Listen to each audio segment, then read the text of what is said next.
অভিনয় দক্ষতা ও সৌন্দর্যে দুই বাংলার দর্শকের মন জয় করে নেয়া অভিনেত্রী জয়া আহসান এবার সরাসরি জানালেন নিজের প্রেমের কথা। দীর্ঘদিন ধরে গুঞ্জন চললেও এবারে আর গোপন রাখলেন না তিনি। এক সাক্ষাৎকারে খোলামেলা ভঙ্গিতে জানালেন, কার সঙ্গে প্রেম করছেন, কেমন কাটছে তার সম্পর্ক, সবকিছু। তারকাখ্যাতি ও ব্যক্তিগত জীবনের ভারসাম্য কিভাবে বজায় রাখছেন, সে কথা উঠে এসেছে তার মুখে। এক সাক্ষাৎকারে প্রেম আর বিয়ের প্রসঙ্গ আসতেই কিছুটা অবাক হয়ে অভিনেত্রী বলেন, বিয়ে কেন, খামাখা ওই ব্যাগেজটা নেব? চারদিকে যেসব অবস্থা দেখছি সেখানে বিয়ে কতটা কাজ করবে সেটা নিয়ে আমার সন্দেহ আছে। আর আমি তো নিয়ম করে চলি না। যদি কখনো ইচ্ছা হয় বিয়ে করতেই পারি, তবে এখন এমন কোনো পরিকল্পনা নেই। অন্যদিকে প্রেমের বিষয় আসতেই অভিনেত্রী হেসে বলেন, অনেক আগে প্রেম হয়ে গেছে কাজ আর সিনেমার সঙ্গে।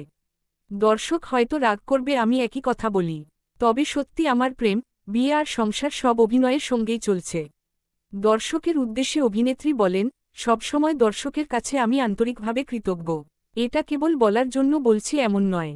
আমি খুব সাধারণ একজন মানুষ, আর সেই মানুষটাকে দর্শক ভালোবেসেছে, জায়গা দিয়েছে। সবচেয়ে বড় কথা, আমার অভিনয় আপনারা ভালোবাসেন। আমি যে কাজটা ভালোবাসি, যে প্যাশন ফলো করি সেটা যে দর্শক ভালোবেসেছে, এটার জন্য আমি সবসময় কৃতজ্ঞ দর্শকের কাছে। সবশেষে অভিনেত্রী তার নতুন সিনেমা নিয়ে কথা বলেন।